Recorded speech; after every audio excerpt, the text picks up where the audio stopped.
I just received a message from Dennis Kucinich's YouTube account asking me to reply to Elizabeth Kucinich's video asking for people to say that Dennis Kucinich. I just received a. Hi. I just received a message from Dennis Kucinich's YouTube account asking for me to please respond to Elizabeth Kucinich's video asking Americans to state that Dennis Kucinich speaks for me. I think that there should be caution in this because I don't want anybody speaking for me, and by stating that I allow for somebody else to represent me and my motions, then I am putting it out there that, you know, whatever that person does or says is, you know, I'm to be held accountable for everything that they do as well. I am all about individual accountability. I am opposed to collectivism. And so these two things don't really, you know, correspond well, or they're not compatible with this campaign of Dennis Kucinich speaks for me. I think that while I agree with everything that Elizabeth Kucinich says that Dennis Kucinich is for, and while I do not doubt Dennis Kucinich's integrity toward this issue, and while I also believe that idealistically Dennis Kucinich is the best representation for America, we also have to deal with the realism of the situation that we are living in a superficial climate societally, and that we need to communicate with not only each other on issues of bringing about change, but also with them. So I think that for a message to be heard and understood by the masses, it needs to be spoken in different languages. And I don't mean different languages in terms of linguistics. I mean different languages in terms of how different people, different types of people understand and interpret messages. Like, some people learn best by experience. They hear something, then they have to go out and experiment. Those people become scientists.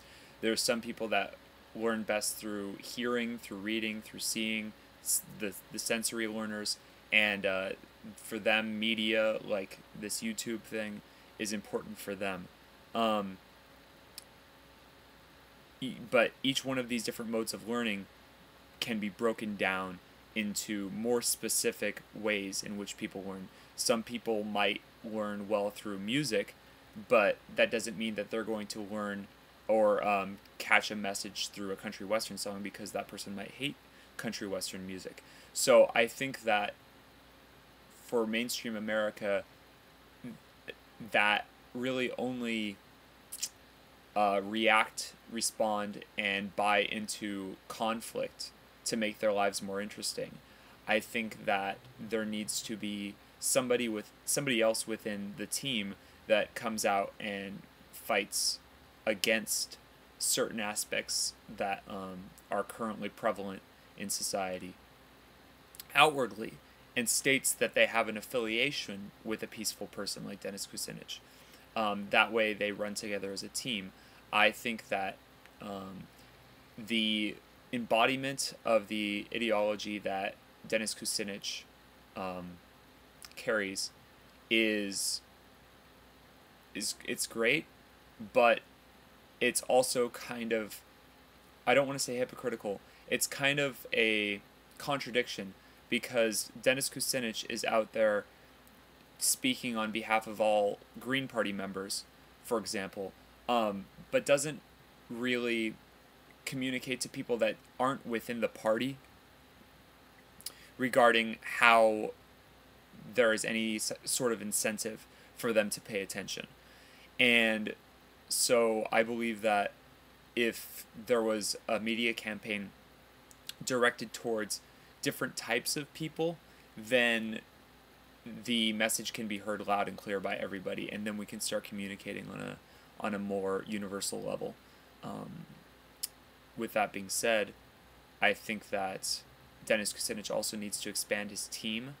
Um, there's the concept of a shadow government, which Dennis Kucinich can start and then can rally people behind moving to a certain area of the country. Let's say New Hampshire, just as an example, because of the Free State Project. Everybody moves to New Hampshire that supports Dennis Kucinich, and then all of a sudden, vegan restaurants start popping up all over the place, and we create a little utopia. Well, word spreads that this community of happy people exists, and that attracts more happy people.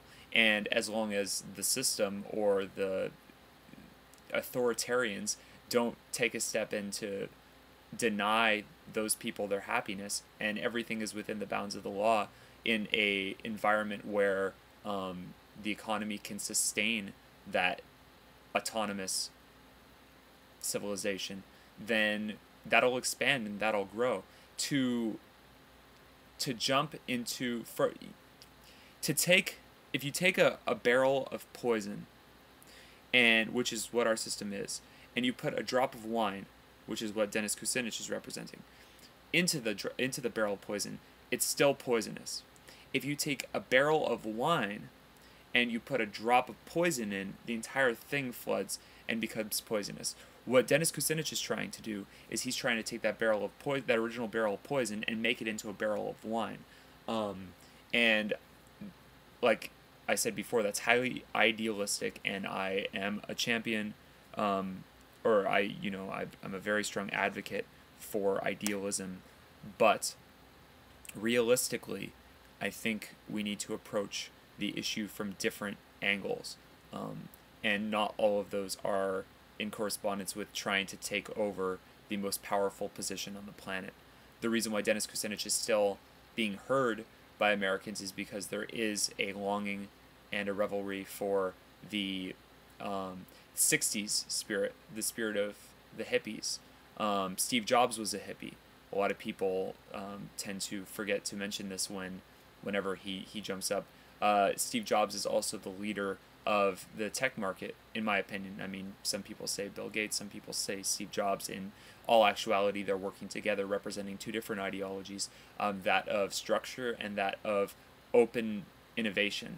And currently, those that are plugged in and know what's going on are using Macintoshes because they are open and innovative. And then those that are futurists are using Linux, and they're completely open source. So we need to work together to kind of abandon this preconceived notion or superstition that the hippie culture of the 60s is something to be feared, because for some reason people have this understanding that because of the hippie generation that the economy got really bad and that there was a slight recession and an inflation, when none of that was because of the 60s. That was because of the way that the government was run after the Vietnam War, which brings you into Reaganomics and all of this stupid stuff that really called for us to consume to our own end. I highly recommend a website called thestoryofstuff.com. I think it's storyofstuff.com, not the story of stuff. Regardless, there will be a link on the video description. Everyone should watch that. It's a 20-minute documentary, not documentary, it's a 20-minute animated feature that completely tells the story of consumption. And it's a good informing tool for the simplest of minds that never graduated from elementary school. They could still grasp the concepts behind Story of Stuff. And I think what Dennis Kucinich needs to be doing is he needs to be bringing a more simple message to a broader group of people to inform them about the benefits of living in accordance with a peaceful life and a centered universal community. And then we can all work together under that umbrella and bring that to life.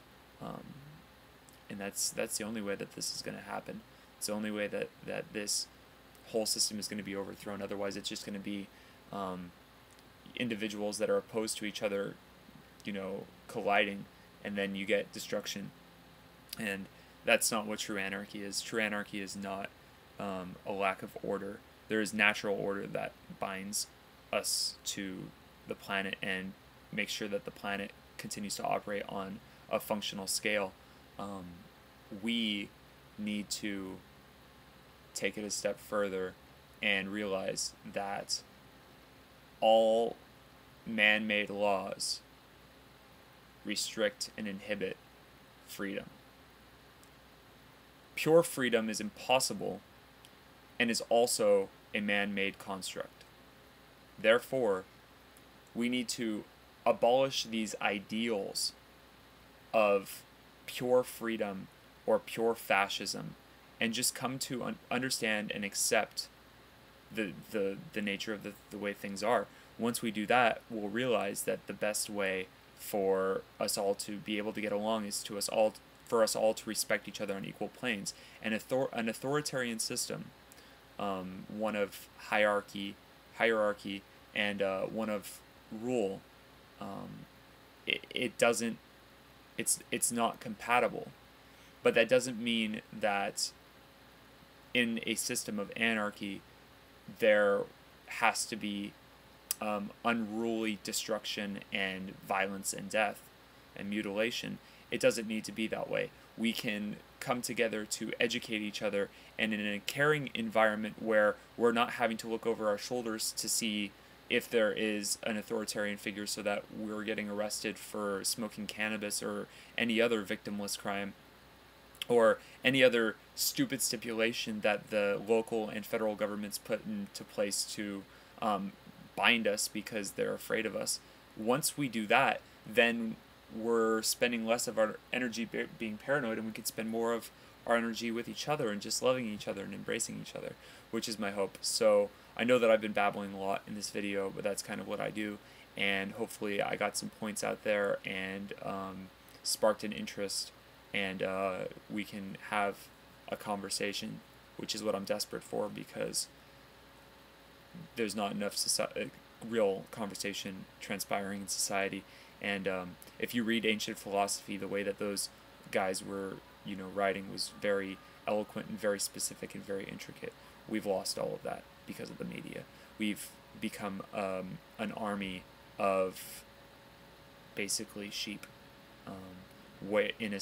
behind a system that is only proclaiming that the most virtuous aspects of religion is for us all to remain as sheep, because the weak shall inherit the earth, and because they're appealing to the selfish notion within us, which communicates to their own selfish notion, they're forgetting all of the good shit in religion, and which is causing these atheists to come out to speak out against religion, and everything is being thrown in the dark.